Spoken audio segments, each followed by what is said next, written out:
So good morning guys और आपके क्रिक exam channel में आप सभी का स्वागत है। तो आज के इस वीडियो में 24 नवंबर के इंपॉर्टेंट करंट अफेयर्स को हम लोग कवर करेंगे। तो हमारा पहला और इंपॉर्टेंट प्रश्न क्या है कि हाल ही में सिम्बेक्स 2020 अभ्यास भारत और किस देश के बीच में शुरू हुआ? तो आंसर होगा सिंगापुर। तो अभी 23 नवंबर को ही भारतीय नौसेना और सिंगापुर की नौसेना के बीच में ये सिम्बेक्स 2020 नाम का अभ्यास शुरू हुआ है और ये इसका 27वां संस्करण है। अच्छा, ये एक्सरसाइज स्टार्ट कहां पे हुआ? अंडमान सागर में। अच्छा, अंडमान सागर से आपको कुछ याद आता होगा, कल ही हम लोगों ने पढ़ा है सिंगापुर, थाईलैंड और इंडिया, इन तीनों देशों की नौसेनाओं के बीच में एक एक्सरसाइज अभी हुआ। कहां पे? अंडमान सागर में ही। और उस एक्सरसाइज को क्या बोलते हैं? सिटमैक्स एक्सरसाइज। अच्छा, अभी कुछ और अभ्यास एक्सरसाइजेज न्यूज में रहे थे, मैं आपको रिवाइज कराता हूं। अभी मालाबार नौसैनिक अभ्यास हुआ था भारत, जापान, यूएसए और ऑस्ट्रेलिया के बीच में। ऑस्ट्रेलिया ने फर्स्ट टाइम इसमें पार्टिसिपेट किया। देखो, इसके दो चरण हुए थे नवंबर में। पहला चरण नवंबर की स्टार्टिंग में हुआ था बंगाल की खाड़ी में, और दूसरा चरण अभी खत्म हुआ है 20 नवंबर को, जो कि 17 नवंबर को शुरू हुआ था। ये कहां पे हुआ था? उत्तरी अरब सागर में। उसके पहले जिमैक्स एक्सरसाइज हुआ था भारत और जापान के बीच में, ये भी उत्तरी अरब सागर में हुआ था। और उससे पहले सुरक्षा कवच नाम का अभ्यास हमने देखा था, महाराष्ट्र पुलिस और इंडियन आर्मी के बीच में हुआ था, ये पुणे महाराष्ट्र में। उससे पहले स्लाइनेक्स SLINEX नाम का एक्सरसाइज हुआ था श्रीलंका और भारत के बीच में। इसका मतलब होता है श्रीलंका इंडिया नेवल एक्सरसाइज। और पैसेज नाम का एक्सरसाइज हुआ था भारत और ऑस्ट्रेलिया के बीच में। और फिर हमने देखा था इंदिरा नेवी एक्सरसाइज हुआ था भारत और रशिया के बीच में।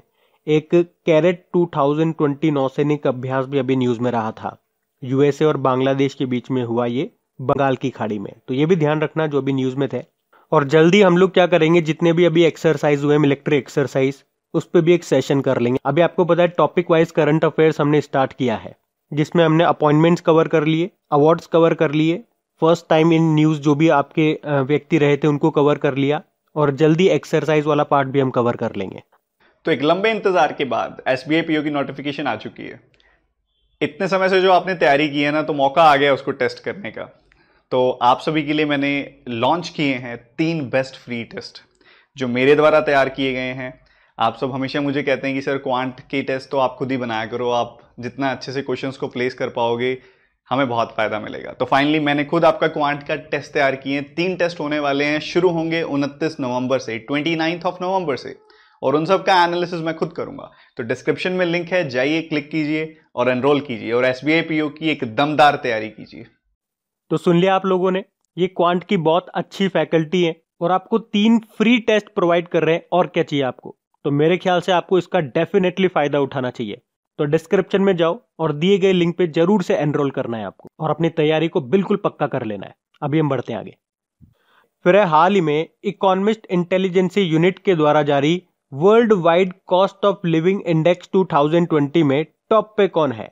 तो आंसर होगा हांगकांग, पेरिस और ज्यूरिख। ये सभी इस बार टॉप पर है। तो इकोनॉमिस्ट इंटेलिजेंसी यूनिट ने 2020 के लिए दुनिया के सबसे महंगे शहरों की लिस्ट जारी की है, जो कि उनकी जीविका लागत पर बेस्ड है। और इसमें टॉप पे 3 शहर हैं, चाइना का हांगकांग, फ्रांस का पेरिस और स्विट्जरलैंड का ज्यूरिख। और लास्ट यानी कि 133वें नंबर पे है सीरिया का दमिश्क। तो इस रिपोर्ट को 138 वस्तुओं की कीमत को ध्यान में रखकर तैयार किया गया है। बाकी इकोनॉमिस्ट इंटेलिजेंसी यूनिट का हेडक्वार्टर मिलेगा आपको लंदन यूके में। बढ़ते हैं आगे। फिर है हाल ही में किसे आदित्य विक्रम बिरला कला शिखर पुरस्कार से सम्मानित किया गया? तो आंसर होगा नसीरुद्दीन शाह को। तो जाने माने अभिनेता हैं ये नसीरुद्दीन शाह, और इन्हीं को साल 2020 के आदित्य विक्रम बिरला कला शिखर पुरस्कार से सम्मानित किया गया है। अच्छा, इन्हीं के साथ नाट्य शास्त्र के 2 उभरते सितारे, एक का नाम है नील चौधरी और एक है इरावती कार्निक, इनको भी आदित्य विक्रम बिरला कला किरण पुरस्कार से सम्मानित किया गया है। अब ध्यान से सुनना, नसीरुद्दीन शाह को तो मिला है कौन सा पुरस्कार? विक्रम बिरला कला शिखर पुरस्कार। और ये जो दोनों नाम मैंने आपको बताए, इनको मिला है आदित्य विक्रम बिरला कला किरण पुरस्कार। तो ये छोटे से एक शब्द का फर्क है, इनको ध्यान रखना। और इस साल के जो पुरस्कारों का विषय है वो थिएटर पर केंद्रित है। बाकी डगलस स्टुअर्ट, ये नाम बहुत इंपॉर्टेंट है। 2020 का बुकर पुरस्कार जीता इन्होंने अपने पहले उपन्यास शुगी बैन के लिए। स्कॉटिश लेखक हैं ये। अच्छा, एक प्रश्न मैं आपसे पूछता हूं, आप मुझे बताओ 2020 का इंटरनेशनल बुकर पुरस्कार किन्होंने जीता था और अपनी किस पुस्तक के लिए जीता था? ये नाम भी बहुत इंपॉर्टेंट है और ये इसलिए भी इंपॉर्टेंट हो जाता है क्योंकि ये इंटरनेशनल बुकर पुरस्कार जीतने वाली अब तक की सबसे युवा लेखिका है।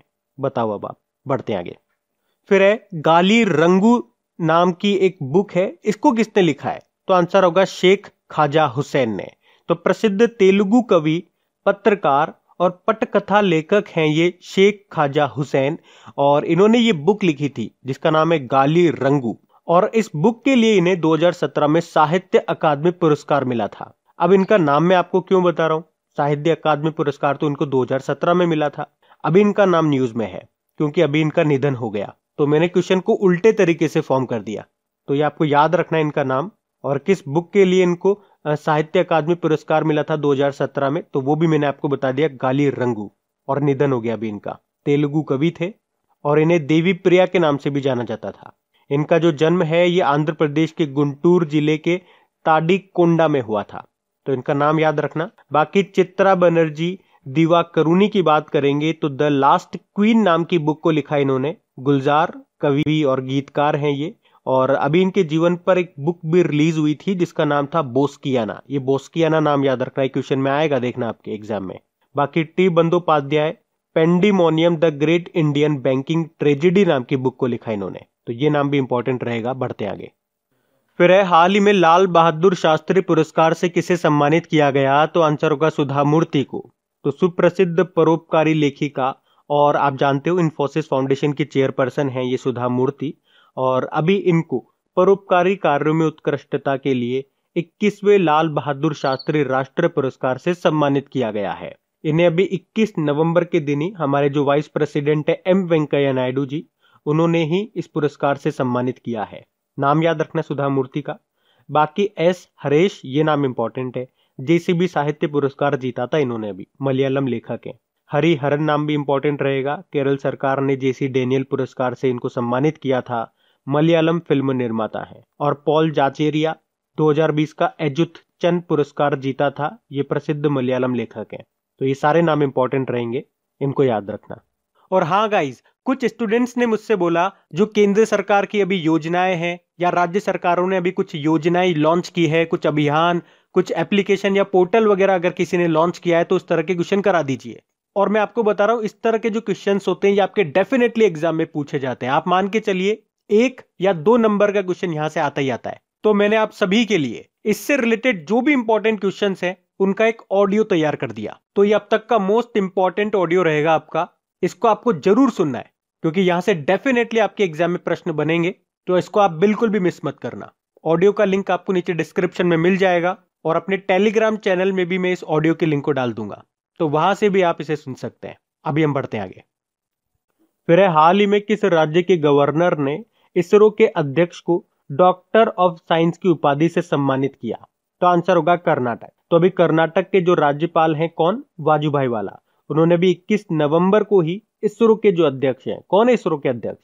के सिवन, उनको डॉक्टर ऑफ साइंस मानद डॉक्टरेट की उपाधि से सम्मानित किया है। एक्चुअली में विश्वेश्वरैया प्रौद्योगिकी विश्वविद्यालय ने उन्हें डॉक्टरेट की उपाधि प्रदान की है।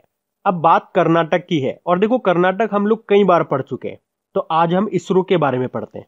देखो इसरो मतलब होता है इंडियन स्पेस रिसर्च ऑर्गेनाइजेशन, जिसकी स्थापना 1969 में हुई। इसके चेयरमैन के शिवन हो गए, जिनको रॉकेट मैन ऑफ इंडिया के नाम से भी जाना जाता है। और अभी कुछ समय पहले वैसे इनको वॉन कर्मन पुरस्कार 2020 भी मिला था। इसरो का मोटो होता है space technology in the service of human kind, तो ये ध्यान रखना। बढ़ते आगे। फिर है भारत किस वर्ष G20 शिखर सम्मेलन की मेजबानी करेगा? तो क्या आंसर होगा इसका? 2022? नहीं, इसका आंसर होगा 2023।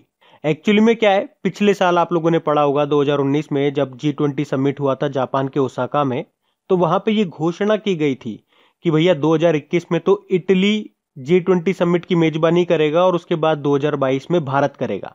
पर अभी रिसेंटली जो सऊदी अरब के रियाद में इसकी वर्चुअली जो समिट हुई, G20 समिट हुई, वहां पे कुछ चेंजेस किए गए। वहां पे ये बोला गया कि 2021 में तो इटली ही करेगा इसे होस्ट, पर 2022 में इंडोनेशिया इसको होस्ट करेगा और फिर 2023 में भारत G20 समिट को होस्ट करेगा और फिर 2024 में ब्राजील करेगा। तो ये अब लेटेस्ट न्यूज है, ये आपको याद रखना है। पुरानी न्यूज थी 2022 में करेगा और आज लेटेस्ट न्यूज में आपको बता रहा हूं 2023 में करेगा, ये आपको याद रखना है। अच्छा, 2023 से एक और क्वेश्चन अभी हम लोगों ने पढ़ा।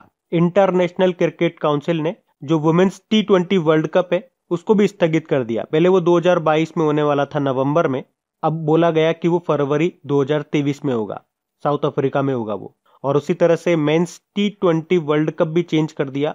पहले ये 2021 में होने वाला था, फिर उसे स्थगित कर दिया, अब बोला कि 2022 में होगा। कहाँ पे? ऑस्ट्रेलिया में ही होगा। तो याद रखना, बढ़ते हैं आगे। फिर है हाल ही में आयुर्वेद वेलनेस ब्रांड हील ने किसे अपना ब्रांड एम्बेसडर बनाया? तो आंसर होगा संजू सैमसन को। तो भारतीय क्रिकेटर हैं ये संजू सैमसन और इन्हीं को अभी आयुर्वेद स्वच्छता ब्रांड हील ने अपना ब्रांड एम्बेसडर बनाया है। तो ये जो बेसिकली हील है ये आयुर्वेदिक प्रोडक्ट बनाती है, हैदराबाद में इसका हेडक्वार्टर है और इसी ने अभी संजू सैमसन को अपना ब्रांड एम्बेसडर बनाया। बाकी विराट कोहली, कल हम लोगों ने पढ़ा था, जो वाइज है, जो कि एक तरह से हेल्थ सर्विस और सैनिटेशन प्रोडक्ट बनाने वाली कंपनी है वाइज, उसने विराट कोहली को अपना ब्रांड एम्बेसडर बनाया। उससे पहले ग्रेट लर्निंग के भी ये ब्रांड एम्बेसडर बने। सचिन तेंदुलकर की बात करेंगे तो पेटीएम फर्स्ट गेम्स के ये ब्रांड एम्बेसडर बने और आमिर खान जो सीएट टायर है उसके ब्रांड एम्बेसडर बने थे ये। बाकी फोन पे के तो ये ब्रांड एम्बेसडर हैं ही सही, और फोन पे ने अभी आपको याद होगा 11 खिलाड़ियों को भी अपना ब्रांड एम्बेसडर बनाया था। बढ़ते हैं आगे। फिर है हाल ही में नेविगेशन उपग्रह प्रणाली के लिए IMO मान्यता प्राप्त करने वाला चौथा देश कौन सा बना? तो आंसर होगा भारत। तो अभी अंतरराष्ट्रीय समुद्री संगठन यानी कि इंटरनेशनल मेटेरोलॉजिकल ऑर्गेनाइजेशन के द्वारा Indian regional navigation satellite system को हिंद महासागर क्षेत्र में संचालन के लिए world wide radio navigation system के एक भाग के रूप में मान्यता दी गई है। तो अब भारत को अंतरराष्ट्रीय समुद्री संगठन के द्वारा मान्यता मिलने के साथ ही स्वतंत्र क्षेत्रीय नेविगेशन उपग्रह प्रणाली वाला दुनिया का चौथा देश बन गया है। अच्छा, ये चौथा देश बना है, तो इससे पहले 3 देश कौन कौन से हैं जिनके पास IMO यानी कि इंटरनेशनल मेट्रोलॉजिकल ऑर्गेनाइजेशन के द्वारा मान्यता प्राप्त नेविगेशन सिस्टम है? तो वो 3 देश हैं, अमेरिका, रशिया और चाइना। अब चौथा बन गया भारत। तो बेसिकली ये जो Indian regional navigation satellite system है ना, इससे हिंद महासागर में जो जहाज वगैरह होते हैं, जो जहाज वगैरह निकलते हैं, उनके नेविगेशन में सहायता मिलेगी। अच्छा, इंटरनेशनल मेट्रोलॉजिकल ऑर्गेनाइजेशन का हेडक्वार्टर आपको याद रखना है, जेनेवा स्विट्जरलैंड में है। अच्छा, मुझे एक प्रश्न का जवाब दो, इंडियन मेट्रोलॉजिकल डिपार्टमेंट के हेड कौन है, उनका नाम बताइए। मैं आपको हिंट दे दूं, उन्हें हम साइक्लोन मैन ऑफ इंडिया भी कहते हैं। तो अब उनका नाम बताओ आप। तो ये आज की वीडियो से दूसरा प्रश्न है मेरा, देखते हैं कौन कौन आंसर कर पाते हैं। बढ़ते हैं आगे। फिर है हाल ही में किस बैंक ने देश की पहली कार्डलेस EMI सुविधा शुरू की है? तो आंसर होगा ICICI बैंक ने। तो अभी ICICI बैंक ने अपने ग्राहकों के लिए कार्डलेस EMI सुविधा को शुरू किया है, जिसका उपयोग रिटेल स्टोर पर किया जा सकता है। तो कार्ड का उपयोग किए बिना जो बैंक के कस्टमर हैं वो रिटेलर शॉप पर अपने registered mobile number, pan number या OTP का उपयोग करके पॉइंट ऑफ सेल मशीन को यूज कर सकते हैं। पॉइंट ऑफ सेल मशीन पता है ना, जब आप शॉपिंग वगैरह पे जाते हो तो वहां पे अपना कार्ड स्वाइप करते हो आप, उसे कहते हैं पॉइंट ऑफ सेल मशीन। बाकी कर्नाटक बैंक अभी न्यूज में था, इसने कासा अभियान को शुरू किया। कासा मतलब करंट अकाउंट सेविंग अकाउंट। उसके अलावा इसने national common mobility debit card भी लॉन्च किया था। लक्ष्मी विलास बैंक अभी RBI ने इसे मोरेटोरियम पीरियड में रखा था और HDFC बैंक इसने अभी मुंह बंद रखो अभियान शुरू किया था।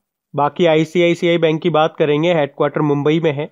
इसके MD CEO संदीप बख्शी हैं और टैगलाइन होती है हमें ना ख्याल आपका। अभी इसने युवाओं के लिए देश का पहला व्यापक बैंकिंग कार्यक्रम भी शुरू किया था ICICI बैंक माइन नाम से, और लोन अगेंस्ट सिक्योरिटीज ग्राहकों के लिए डेबिट कार्ड भी लॉन्च करने वाला ये भारत का पहला बैंक बना था। उसके अलावा किसानों की क्रेडिट योग्यता का आकलन करने के लिए सैटेलाइट डेटा का उपयोग करने वाला ये पहला बैंक बना था। इसने अभी ग्राहकों के लिए वॉइस बैंकिंग सर्विस को भी शुरू किया। इंस्टा फ्लेक्सी कैश नाम से ओवरड्राफ्ट सुविधा भी शुरू की और स्टार्टअप्स और उद्यमियों के लिए आई स्टार्टअप 2.0 को भी लॉन्च किया था। तो इतना इससे ध्यान रखें। बढ़ते हैं आगे। फिर अगला प्रश्न है, सीवर और सेप्टिक टैंक की खतरनाक सफाई को रोकने के लिए शुरू की गई चुनौती का नाम क्या है? तो आंसर होगा सफाई मित्र सुरक्षा। तो अभी हमारे जो केंद्रीय मंत्री हैं हरदीप सिंह पुरी, इन्होंने अभी हाल ही में सफाई मित्र सुरक्षा चैलेंज को लॉन्च किया है, ताकि यह सुनिश्चित किया जा सके कि खतरनाक सफाई के कारण किसी भी सीवर या सेप्टिक टैंक क्लीनर की जान न जाए। तो ये जो अभियान है, ये जो अभी हमने वर्ल्ड टॉयलेट डे मनाया, उसी के अवसर पर देश भर के 243 शहरों में शुरू किया गया है। क्या नाम है? सफाई मित्र सुरक्षा। अच्छा, आप लोग मुझे एक और प्रश्न का जवाब दो, वर्ल्ड टॉयलेट डे अभी हम लोगों ने कब मनाया? आज का तीसरा प्रश्न। आज कुछ ज्यादा ही प्रश्न पूछ लिए मैंने आप लोगों से, बढ़ते हैं आगे। फिर है, हाल ही में किसने एटीपी टूर का फाइनल जीत लिया? एटीपी मतलब एसोसिएशन ऑफ टेनिस प्रोफेशनल। तो आंसर होगा डेनियल मेदवेदेव। ये रशिया के टेनिस प्लेयर हैं, याद रखना। तो अभी इन्होंने ही अपने करियर का सबसे बड़ा खिताब जीत लिया, और इसमें इन्होंने फाइनल में किसको हराया? डोमिनिक थीम को हराया। अच्छा, डोमिनिक थीम से मैं आपको बताऊं, इस साल का जो यूएस ओपन हुआ था उसमें मेन सिंगल का टाइटल इन्होंने जीता था। ये ऑस्ट्रिया के टेनिस प्लेयर हैं। बाकी नोवाक जोकोविच ये सर्बिया के टेनिस प्लेयर हैं। और इस साल का जो स्टार्टिंग का जो ऑस्ट्रेलियन ग्रैंड स्लैम हुआ था उसमें मेन सिंगल का टाइटल इन्होंने जीता। और राफेल नडाल ये स्पेन के टेनिस प्लेयर हैं, और जो फ्रेंच ओपन हुआ था उसमें मेन सिंगल का टाइटल इन्होंने जीता। वैसे अभी 1000 एटीपी मैच जीतने वाले ये दुनिया के चौथे खिलाड़ी भी बने थे। तो अब बात करेंगे कल के वीडियो में पूछे गए प्रश्न के उत्तर की। तो कल के वीडियो में आपसे पूछा गया था, अभी किस राज्य सरकार ने इंदिरा गांधी मातृत्व पोषण योजना शुरू की? तो आंसर होगा राजस्थान सरकार ने। आप सभी ने प्रश्न का बिल्कुल सही उत्तर दिया है। और गाइज, अगर वीडियो अच्छे लग रहे हैं, हेल्पफुल लग रहे हैं, तो प्लीज वीडियो को आप लाइक जरूर करा करें। आप लोग लाइक ही नहीं करते हो। और प्लीज इसे शेयर जरूर करें। आजकल आप ही लोग देख रहे होंगे, व्यूज भी बहुत कम हो गए हैं। तो आप लोग अगर सपोर्ट नहीं करोगे तो कैसे काम चलेगा? फिर मुझे भी लगता है इतनी मेहनत करने के बावजूद भी कोई रिजल्ट नहीं मिल रहा है। तो अपने दोस्तों के साथ में, अपने व्हाट्सएप ग्रुप पे, जो भी आपका स्टडी ग्रुप है, वहां पे एक बार शेयर कर दिया करो। मुझे आप लोगों के लिए कंटेंट इकट्ठा करने में, ये वीडियो बनाने तक में घंटों लग जाते हैं। आपको मुश्किल से 1 मिनट लगेगा इसे शेयर करके लाइक करने में। तो मेरे ख्याल से ज्यादा कठिन काम तो नहीं है। अगर आप मेहनत की वैल्यू समझते हो तो इतना तो कर ही सकते हो। और फिर से याद दिला दूं, वो ऑडियो सुनना मत भूलिएगा। लिंक आपको नीचे डिस्क्रिप्शन में मिल जाएगा।